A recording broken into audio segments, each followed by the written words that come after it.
So good evening, everyone. And I want to say thanks for the coordination of the lectures on Monday that give me opportunity to be here with you guys. It's always so good to study a subject and then come here and share the knowledge with everyone. And I'm going to start to sharing my screen. Okay, let me go this and let's see how. Oh, there's something different here. 1 second. Okay, maybe I can.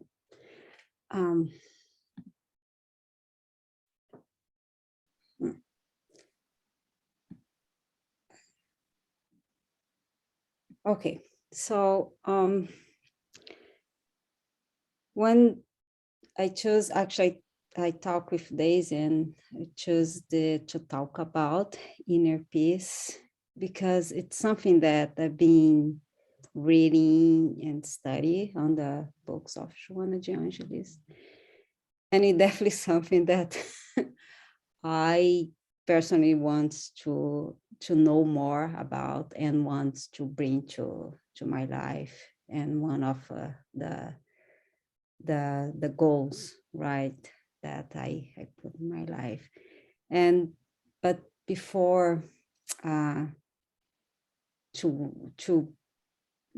to put this goal, we want to know what is, right, inner peace. Because the truth is there is only one peace, it's the inner peace. Because once we have this inner peace, everything around us, that we radiate the peace.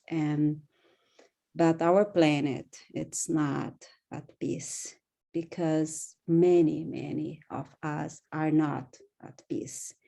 And when the population on the planet's not have not conquered this inner peace, it reflects in wars and violence, and everything starts here, right, inside ourselves, inside our homes, and then it goes outside. The lack of peace that we see today in our society, it's what is inside of each of us, right? And I will start to here. First, I want to share the message that Jesus showed us, showed to us more than 2,000 years ago. Like he showed, I'm leaving you at peace. I'm giving you my own peace. I'm not giving it to you, you as the world gives. And what Jesus means to when he said, like, I'm not giving to you as the world gives, because what is the peace that Jesus showed us? It was not from the environment, it's not from external situations or factors. It was this inner, like a peace, this calmness and the serenity, because we know how of course, he's so elevated spirit, and he was in this harmony with the divine laws and harmony and connection with God, right? And that connection, it made him this peaceful spirit, and in all his journey to earth, with many situations that he was challenged by the humanity. He was always serene. He was firm and show calmness in his lessons and in his acts, right? And other factors that when we observe in how his and his teachings, he always put that all the serenity, all this calmness, it was not from earthly values, right? That we struggle so much in our everyday life to distinguish what is values that we are here to live, to progress, but what is the priority, right? What is the priority? Why we are here, right? And I will start. Okay. And how can we find this peace, right? Because we haven't found yet. And then he was showing to us like more than 2,000 years ago, right? And why after so many centuries, we still struggle, right, to find this. And here, the message that it put out as an example of the others, like those who walk this path were able to show serenity, calmness, tranquility, trust, and confidence at the most challenging, turbulent, or extreme moments in their life. And if we go back and all those stories, I have one of my favorite books. It's Paul and Stephen, Stephen, yeah. And the scene, if you guys already read the book, you will remember, because one of the most touching scenes in the book. And if you haven't, you should read. It's one of the best books that I have read, Paul and Stephen by Emmanuel. It tells the story of Paul and Stephen. So when Stephen was stoned, right, stoned by the people that are against the Christians, and not Paul, but by the time he was Saul, was impressed and shocked by the nobility of Stephen, because people were throwing stones at him, and he was so internal in the serene, and he had his faith could support him in such a, because he was dying and he was such an act of violence against him. And that scene marked Paul like so a lot, because he never saw someone in such a like that extreme, that challenge in his life to show such a calmness and tranquility. Of course, this is such an extreme examples. We talk about those first Christians, but we can learn, right, with them, because they were our models. They came and show us the way to acquire that peace that they had in and like again, everything around them were very difficult. It's not that they were in a calm and environment. They were actually like facing like a really hardships in their lives. So I'm going to talk about this book of the Joanna Angelis I've been reading, and it was very nice when I saw the chapter that she talks about inner silence. And in these presentations, I put only the first, actually the one third of the chapter, because as if you guys know Joanna de Angelis, and Joanna de Angelis went in the same school than Emmanuel, because they write, they have this ability to be so put so much in a sentence, like, and you have to read and you have to read and you have to meditate, because there's so much, right, in one sentence.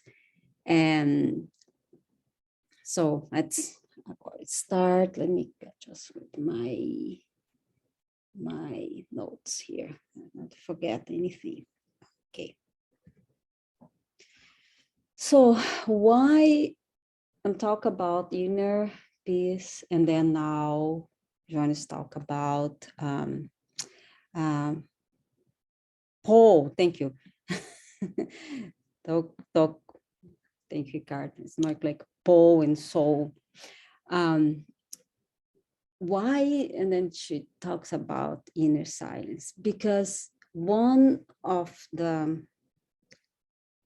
we need to first find this inner silence, then we conquer the peace, inner peace, right? Because we need to calm ourselves, we need to calm our minds, and then find this moment where we can go in and start to understand the values, and also open ourselves for the spiritual beings that they're there here to help us. But when we are in this chaotic environment, and when our minds are in such a disturb, we don't listen to them. We act like mechanically, right? And then we miss a lot. That's the thing. We miss a lot that it could help us, and we miss also the most important meaning of even the day, that we should pay attention, right? I'm gonna read here that what she brings us. Human beings are atavistically in love with the ego. They develop attachment to exterior values, and such a conduct is responsible for their continual failures. And what is this external attachments? The attachment to exterior values is earthly values, right? It's power. It is in search for possessions, like possessions and power and proeminence, all these que a materialistic society put there as a goal for everyone, right? That's what everyone saw. And continually repeating, because we are repeating this in many incarnations. We just come and we prepare ourselves, but when we get here, we let the earthly, like attachments and values, to dictate actually our lives, and then we lose the control, right? Because we should be that in challenging, but we let all these exterior values to take the direction of our lives. And how many times we read on the Andrea Luiz books and many other spirits that when they disincarnated, they look back and they were so disappointed because they lost so much opportunities, that in search for things were not important at all. So we read this all the time, right? So let's not fall in that. Let's pay attention in our goals here, and that we don't fall. When we disincarnate, we don't look back and be like feeling regret, or so why I spent so much time, so much energy in such things that was no important at all, right? And that's why we need to have this moment of calm and reflection, that because that moment we connect ourselves with the higher beings, and we can also connect with and know our commitments, right? Because that's the inward search. We go inside ourselves, we we meditate, and then we can understand why we are here and our commitments, our missions, right? Okay, moving on. Just a little bit to remember, because when we read Joanna Jones, she talks a lot about ego, and then there's the self too, and there's a lot of different descriptions and definitions in psychology. This is just one of the definitions that are just for us to clarify when we should talk about ego, né? Because the ego, né, is that sense of self-importance when you compare yourself with others, and it operates off of self-interest, and it is influenced by, influencing, there's a mistake here, by external factors. It's not that it is bad, because we need the balance, right? We just don't need to go to the super ego, but it is a lot of influence about what happened in our life, and the self, they call more the real me. I as a real, the real me. Can sometimes I don't even know. When I don't know, I don't know the real me, right? Like myself, that I'm a person, essential being that distinguish them from others, and it is that part of you which is connected to a higher being. So don't be overload, because there's no way to understand Joanna Judges if you don't embrace psychology, right? But you read, and then you go and you search for the words, because like she's so great, right? In bring us, I tell, like, she brings the psychology of Jesus, right? All these teachings, she brings his teachings in this psychology, and then we need to understand what she's talking about.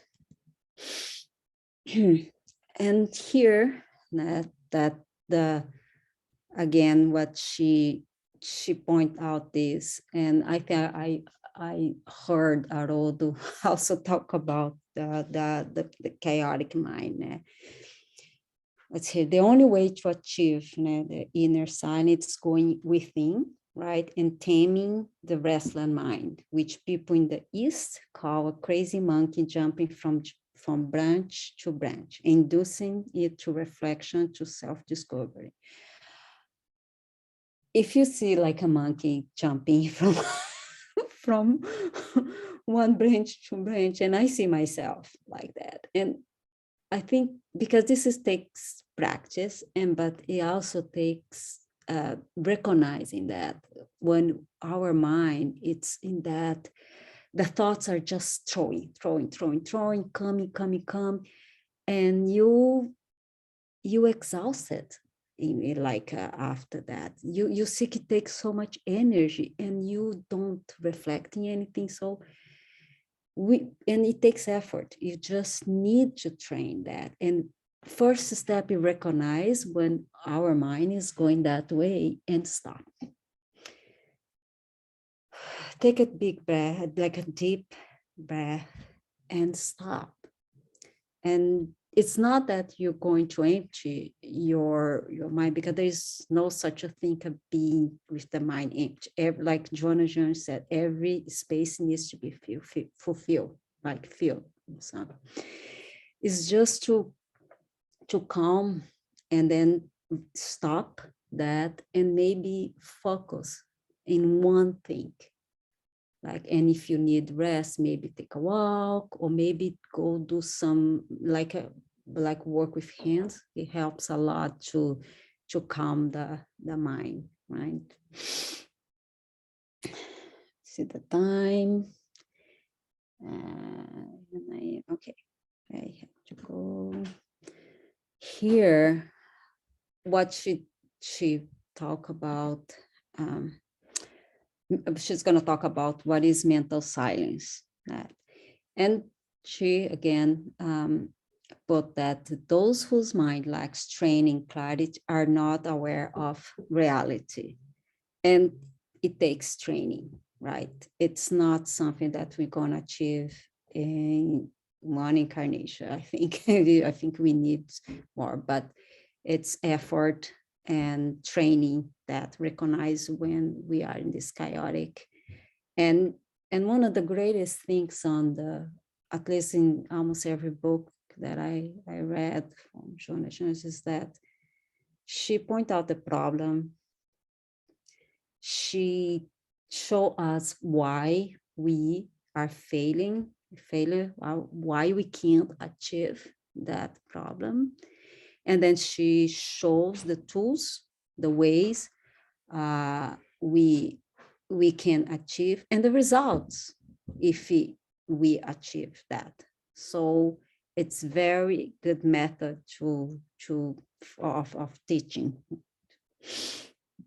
And here, that, like she said, sometimes what we do, I found this was the best sentence on the book. As a result, they talk and make noise, and then individuals are not very useful when they communicate, but they become truly great if they can live in mental silence. And mental silence, it does not mean I'm not saying anything. I'm like not talking. It's different. It's when I listen to what people want to say, or before I make a decision or opinion or talk, I take a moment to think, but I am present. I am aware of what is the situation. It's not like just like many of us, like someone is sometimes talking with us. We're not listening before the person finish the conversation. We already have the answer. We already know what we're going to say, and we didn't listen at all to the person. And then we say like what, but we not answer the question, or you're not even saying what that maybe that person wants or needs, like, because it's what everything is inside ourselves. It's what we want to say, right? So, like I said, it's like be present and be calm and think and learn also to listen and focus, to don't have the chaotic thoughts, like all fighting and coming like speeding in our mind. Okay, let me see.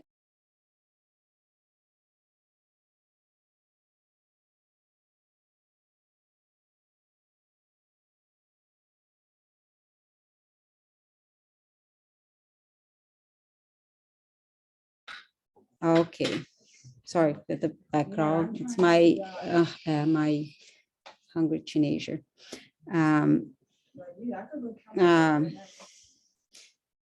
Okay, let's go move.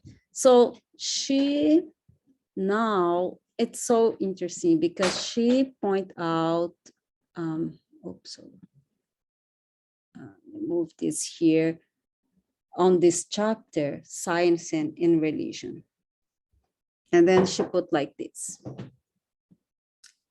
Okay, today, science has joined religion, a perfect identification between the logos and the eros. I think the pronunciation is eros.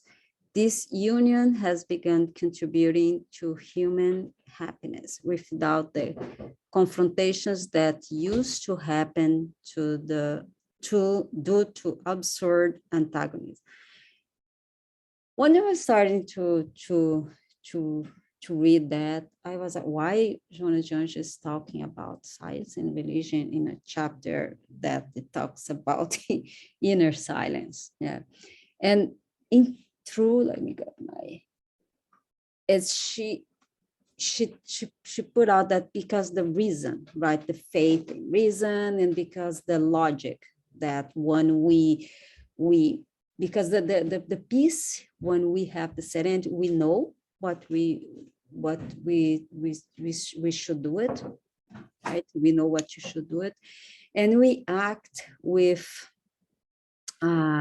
confidence in our duties. They're basically like fulfilling our duties, and to have this presence and this consciences, she said that when today the science and the religion, it brought like this happiness and contribute together, because in the past it was always like against to each other, and there was a lot of conflict too. And we're going to talk more about explain this in front, but Spiritism is special because it brought together, right? And then it showed that there's no, it's connecting like with like the science and religion, right? And when she put here like the logos and areas, it's always the intellectual, moral, because logos, it's more like the argument, the reason, right? Like they like we show facts, and air is more the sentiment, like love. And it's interesting also because on Carl, she also put Carl, yeah, Jung, the famous psychologist that Givaldo mentioned all the time, put this balance. That in the always bring up this balance on the human being, that to achieve this essential for the spiritual progress. And like again, like the sentiment, the spirituality, and the reason, that we need to find this balance. So here with this beautiful painting of this artist here, as we see, there's always this, the humans try to find this connection, right, between like faith and reason, and Spiritists put that there's not the faith, it cannot be without the rational faith, like Allan Kardec brought us. And here she explained that, move this here to the top. Faith and reason progress hand in hand, contribute to the emergence of happy individual. And the result of this union, it's the inner peace, inner silence, which is the great intermediary of peace, because it develops the sentiment of love for God, oneself, and one's neighbor. And why we know that, like, for us to achieve this is the greatest command, that they love God about everything, and our neighbors as ourselves, right? And again, like bringing up like why, why the Christians in the past, like Stephen, and even like Jesus, and many others, Christians that die in Rome, killed by the lions. Why they were not rebellious, why they were not in desperate situation? Because they already achieved this. They already, so the earthly external like tribulation did not affect them, right? And here that's not a work to be conquered in one incarnation, right? It's to practice it and into many like existence. And when we put like, what is like that when you practicing good, practicing goodness. And I think many of us have those days that when we wake up in the morning and in the end of the days, we look back and we saw that we fulfill our duties according to the teachings of like the moral teachings of the divine laws, and we feel it, we feel at peace, right? It's I'm pretty sure we all have those days, and it's just the fulfilling the duties, knowing that we did good, and even if we made some mistakes or we did not act as we was expecting of ourselves, we have the next day and we can start again, and we can always do it better, right? But also have this sense of presence, sense of awareness and connection with the higher spirit beings, that it can guide us, it can instruct us. And when we feel that the disturbances and stress or things external, like from every day, it's coming affect our internal, we practice it, like take a big breath, take a deep breath and calm ourselves, do a prayer, and practice every time that we feel in that disturb, we feel tired, or even like we don't know what to do in a situation. Just stop and elevate the thought. It's not difficult to do this, right? If we practice and become a constant, become a everyday, like a routine for us. And then in some day, this has become very normal. Yeah, like brushing the teeth. Like we learned since we are kids and become normal because we practice the whole life.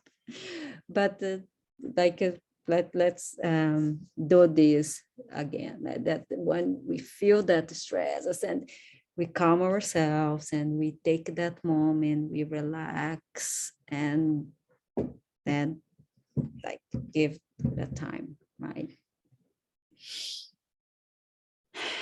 And again, like I will finish with the sentence that that I started. It's the beautiful like a message of Jesus that we can reflect, that it's not external, and it's not what the world gives, it's the way he showed it to us, right? And we all can achieve that, right? So here is the end of the books that I studied to prepare for this, and there is more, way more in this chapter.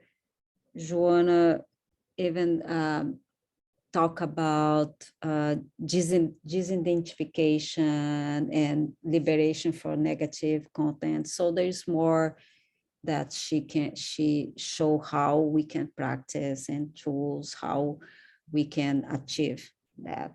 But that will be just too much, too much to process today. Maybe we have another opportunity to continue and talk more about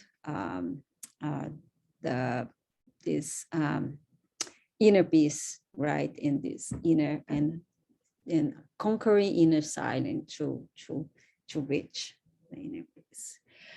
And I finished a little bit earlier, but it's okay. That's wonderful. Thank you. Yeah, no, it's always a pleasure to be here with you guys. And yeah, the book is here. I totally recommend everyone to go and read. It's a really amazing book, as all the others for Joanna de Angelis. And I will do the final prayer and some vibration.